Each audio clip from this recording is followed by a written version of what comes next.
Faraway Wanderers, is a priest novel. This is an audiobook made by fans for other fans. Disclaimer. The main couple of the story is made up of two men. If you don't like it, don't listen. Thank you. Remember, subscribe and click the bell to stay updated on all the new releases. Enjoy. Chapter 28. Gu. When Kexing gave her a cold look, voice venomous, "What makes you think you can interfere with my business?" His tone was so unusually cruel that it took Gu Xiang by surprise. Her eyes widened and she jumped down from the ceiling. She started following Wen Kexing since she was little, and she knew that while he took important matters very seriously, it didn't mean that he wouldn't allow some joking around. Gu Xiang bantering with him was a frequent practice and he never showed any disapproval, so she didn't understand what this was about. Gu Xiang examined him warily, voice soft, "Master, this." When Kexing fell silent, then inhaled after a good while, still feeling incredibly irritated. He casually leaned on the window to enjoy the chilly wind and said to Gu Xiang in a bland voice, "Say, according to you apparently I'm not at all interested in women, can only bed handsome men and harm those who don't look that good. Can't I have a friend or two just to talk to?" He didn't intend to scare Gu Xiang, but the girl had no idea what he wanted from her, so she only became terrified. She stammered, "Yes, master, I was wrong."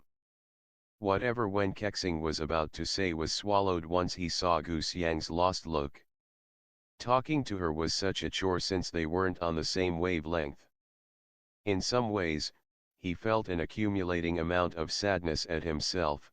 These days, the lot he was surrounded with was either scared of him or thought that he was a stubborn madman. Not many would have sat with him by the fire like that, listened to him singing off-key like that, talked about old stories that only he could understand like that. He suddenly asked, "Ah Xiang, do you think I'm crazy?"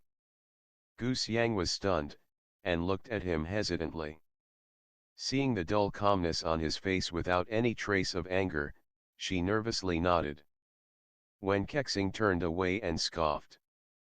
After some thinking, Gu Xiang added, "I'm following you even if you are. And why do you want to follow a madman?" Gu Xiang tried her hardest to formulate her thoughts. Even when she was a child, she refused to study, which was even a greater joy when no one forced her into it, so now what she knew was very little. At this moment she realized having some kind of education was useful after all, since she had so much she wanted to say but didn't know where to start. In the end, she blurted out, "Who cares if you're mad, I still think you're 1,000 times better than others." When Kexing looked at her, after a while, a smile spread across his face.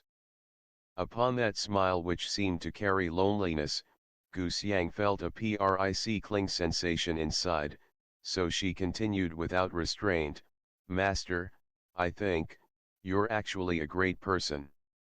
When Kexing laughed out loud and nodded, "Good, after all of your bullshit tonight you finally speak the human tongue again." Then he pushed open the window and jumped outside. Gu Xiang asked, "Master, where are you going?" When Kexing waved his arms, "Ye Bai isn't the trustworthy type, that pale face of his can only spell trouble. I'm gonna go see how the silly little Joe is doing against that man, I'm worried about him." He disappeared before Gu Xiang could answer him. After coming back to her senses, she finally realized who silly little Joe was and brightened as she murmured, "Now I finally know how it is to lie without even blinking. Silly little Joe, silly little, if he's really that, then I'm the stupidest girl on earth." It was perhaps unfortunate that no one had heard her, otherwise she would have received a comment on that. She might see it only as a self-deprecating joke, but there was definitely some truth in it. Ye Bai didn't told Joe's issue the purpose of getting both of them out here at midnight. With his lightning-fast Qinggong, it was as if he was flying past the shadow. Zhou realized with astonishment that if the other man wasn't intentionally waiting for him, then he would have been left in the dust long ago.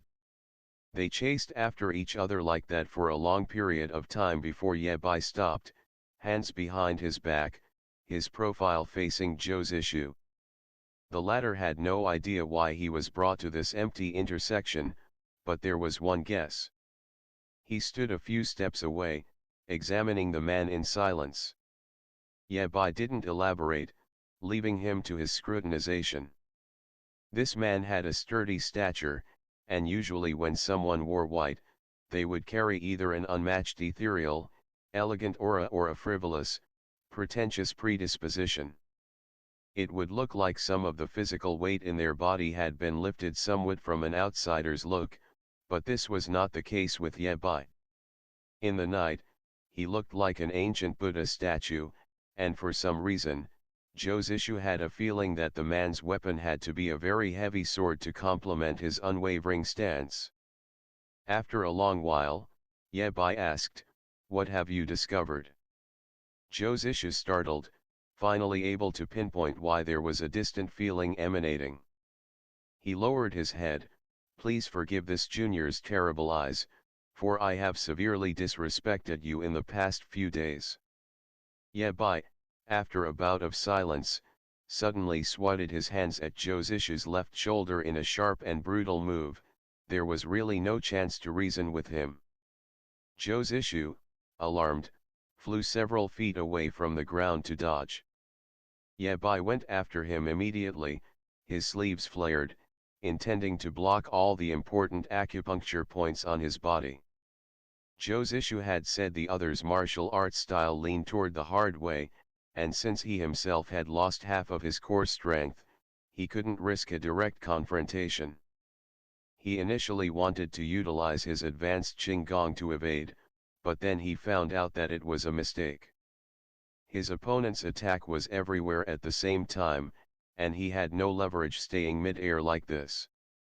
As a dire solution, he kicked at Ye Bai's wrists. Ye Bai wasn't fazed and grabbed his calf. Zhou twisted his body and used that force to slide away and fall to the ground gently. When his feet touched the earth, his expression changed and he spoke in a slow, deep voice. "What do you want, sir?" Ye Bai withdrew his attack. After judging him over, he said, "The enchanted Song Qin Song was once a disciple of that damned old man, being driven out of the sect for his uselessness. He actually still retains some capability of playing instruments from his master, but all of his cultivation was destroyed with your song just like that.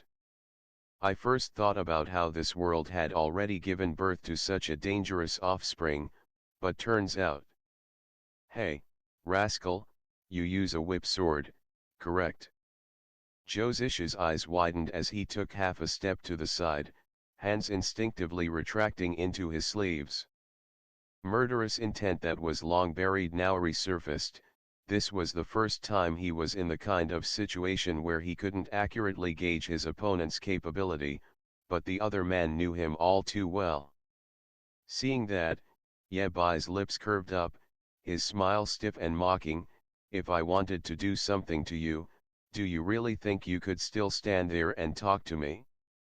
The Qinggong skills you just demonstrated belong to the one and only no boundaries, no traces branch. Your Shifu is the former lord of SIG Holdings, Ch28, isn't he? Humph, when it comes to being small-minded, you two really are birds of the same feather." Zhou replied coldly. "You are a highly respected figure in this pugilist scene, Monkku, but my master had passed away long ago. This junior will not let you tarnish his reputation even if it means treating you with discourtesy." Ye Bai was taken aback, crying out, "What?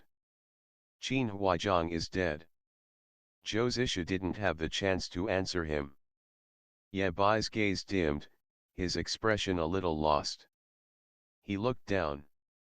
"Of course, so many years have passed. It's been so long, I don't know anything anymore. Things have changed, even Qin Huaizhang has ceased to exist. Zhou Zishu examined him with a frown.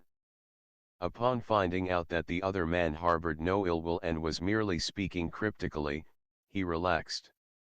He was sure that the person before him was the monk Gu of Mount Changming in legends, but had no idea how he had managed to retain his youthful look throughout the years. Maybe the rumors that he had reached immortality were true after all. Ye Bai held out his hand. "Let me see your sword." When it was met with no movement from Zhou Zishu, his tone became impatient. "You think I haven't seen that thing? It was a gift from me to your Shifu way back then, and no one will bother to steal it from you, so why can't I have a look? What an incompetent disciple Qin Huaizhang has." That was when Zhou Zishu was reminded that there were the words "Bai" carved on his sword. He once thought it was some kind of mysterious motto, but turned out it was this man's name. His face turned sullen and he felt incredibly uncomfortable. Involuntarily, he reached down his waist and felt around a bit before pulling out an impressive whip sword. He gave it to Ye Bai. Ye Bai cast a quick glance at the sallow, malnourished skin of his hand.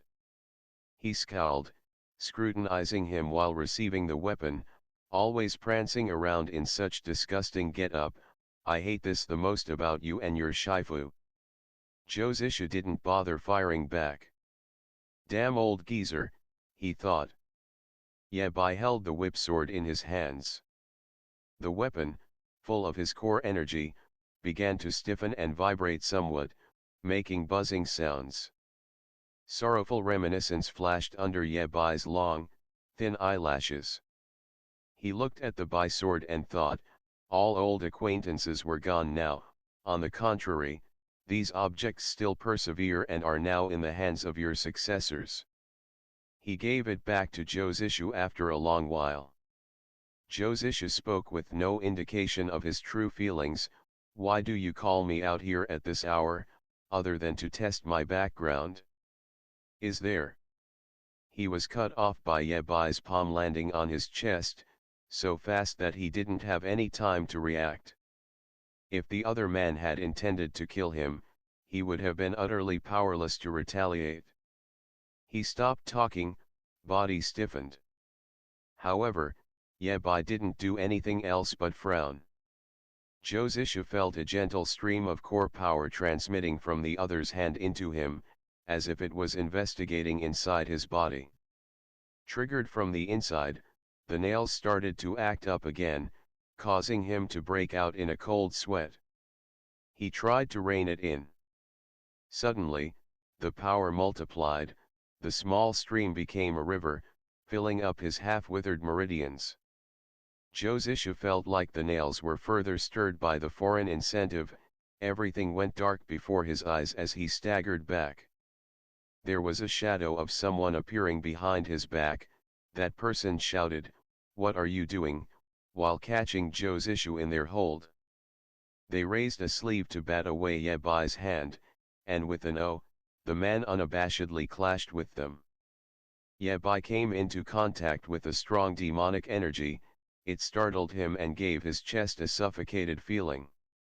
Wen Kexing was even more taken aback. He just utilized a majority of his core strength in that attack, but it was met with a seemingly untraceable wall. His grip on Zhou Zishu's waist tightened as he leaned forward a little to both cover for the man in his arms and stabilize his footing. He then inspected Ye Bai, narrowed eyes entirely devoid of cheerfulness. His gaze reminded Ye Bai of a viper dreadfully chilling and firmly glued to you like a maggot gnawing away one's bones. End of the chapter. Stay tuned for more BL.